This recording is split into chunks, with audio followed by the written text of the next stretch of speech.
So, this is a little more information regarding the day that I was taken into custody by Slidell Police and brought to Slidell Memorial Hospital and ended up being held in custody at another place for 7 days behind some lies that Christina Gross told in a move that she didn't have to make by calling any fucking police to come to my house off of some bullshit text message, okay? I'm just gonna leave it at that. I explained a lot of it in the other videos leading up to this one. This is also the day where I've been complaining that Slidell PD hasn't called me back.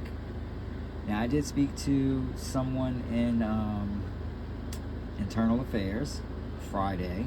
Same gentleman I had spoken to twice before. I believe 2 times before, at least. Maybe 3 times. I'm not 100% sure offhand. And that same gentleman, you know, I think he thought that he was really answering my questions or my concerns.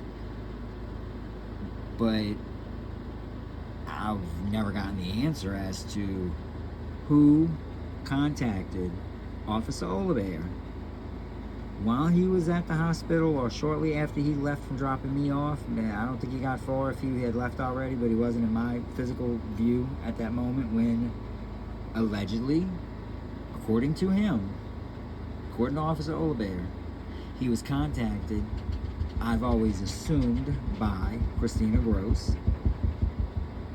on, I have to say, on his personal phone or his work phone, that he received the messages that she said I wanted to kill myself and all this shit that caused all of this bullshit.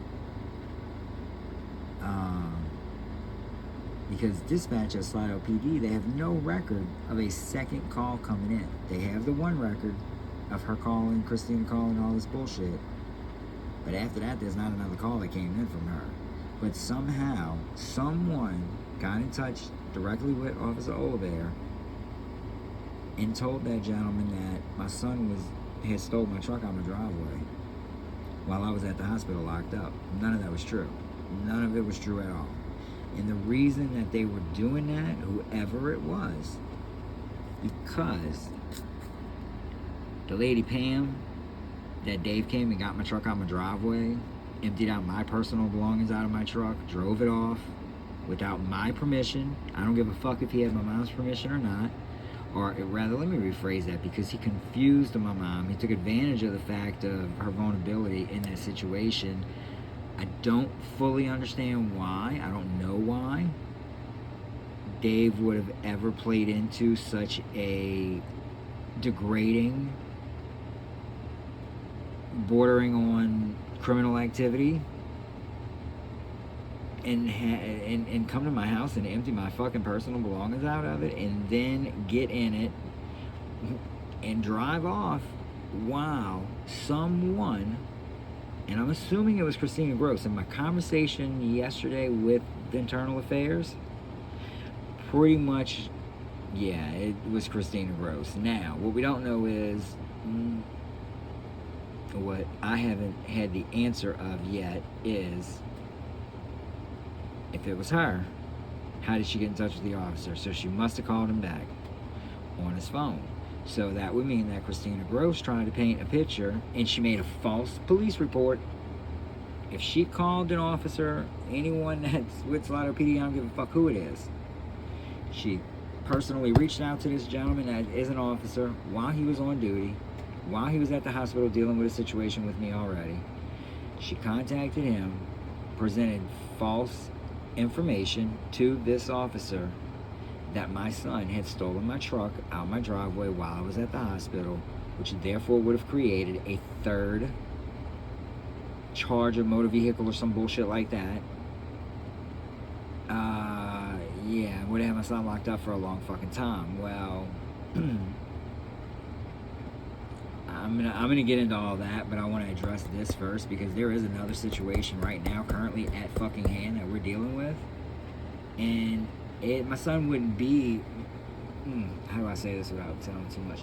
My son wouldn't be in a situation that he has been in by being on parole or probation. Well, I don't even know which one it is really.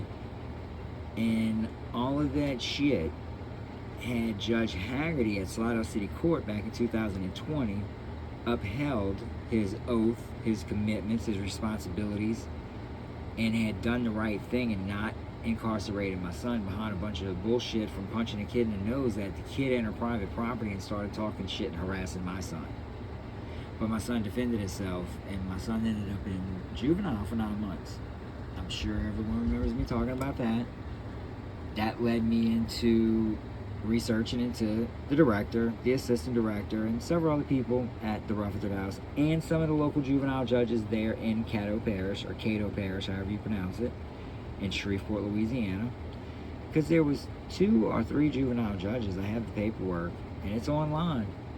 If somebody would just go look at what I'm saying, it's online that the Rutherford House in 2016 received $200,000 NGO funding, and that there were 2 juvenile judges from Cato Parish in Shreveport, Louisiana, that were part of the recipients of that $200,000 NGO funding.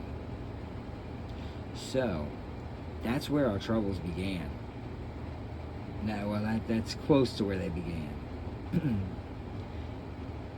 So Haggerty sentenced my son and drug out all of that shit at Slidell City Court that I was all over social media about. That my son got punished a lot harsher because of me being on social media trying to expose some very dirty things that were taking place and still are taking place in the Louisiana juvenile system, through OJJ and through several judges. I'm sorry, I keep zooming in and out of the paperwork, but so my son and I go through that. We go through all that separation, and it was during COVID. I didn't see my son's face for like 7 months. We spoke on the phone. That was it. They were fucking giving the kid crushed up Seroquel at this Rutherford House in Shreveport, Louisiana, that nobody seemed to have really gave 2 fucks about, honestly. I reached out to God and everybody. But I didn't have the sense and the knowledge of the court shit. And I hadn't been touched by so many evil hands, if you would, at that point in time in 2020. I was still a little gullible to think that no way this could be happening to us. No way. Absolutely not.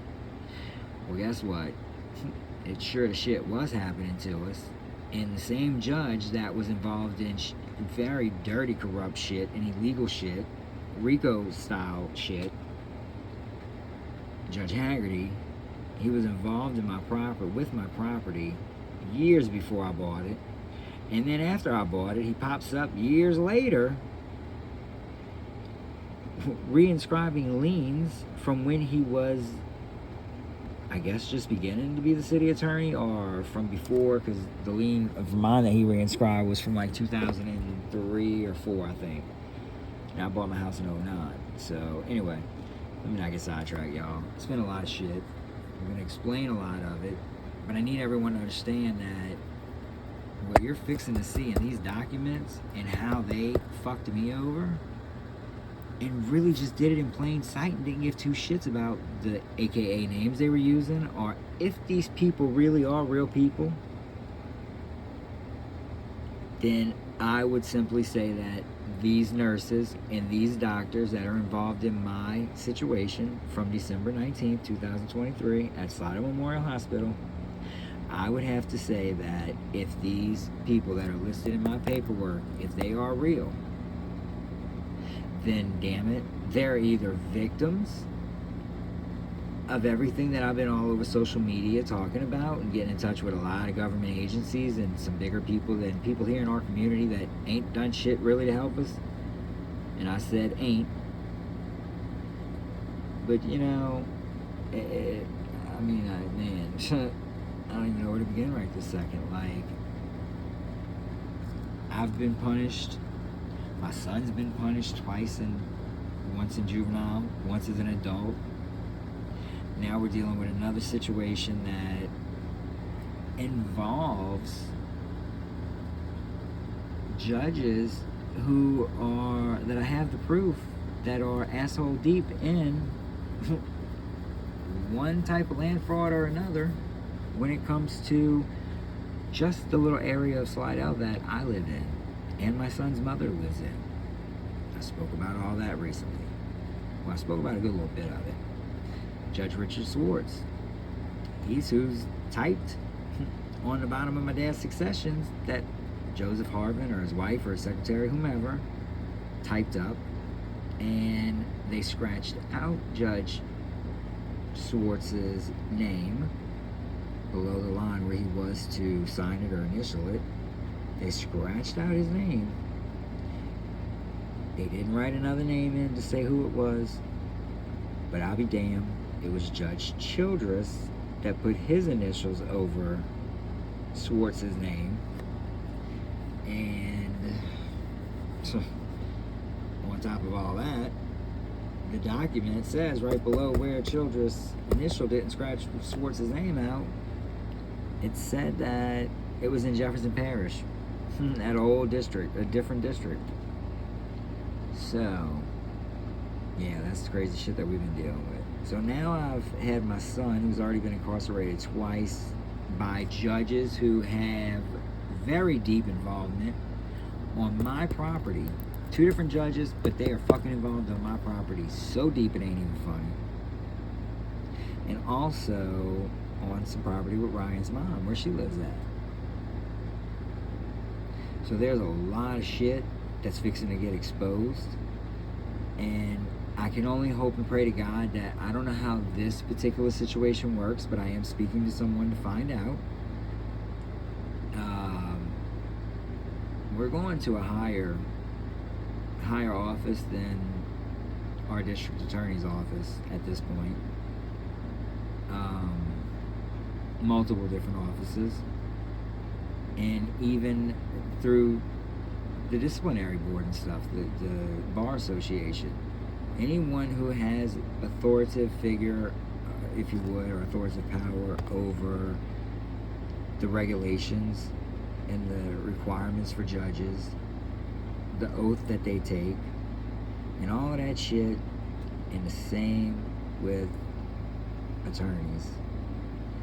We're gonna go to them. We've already been talking to them because something's got to get done.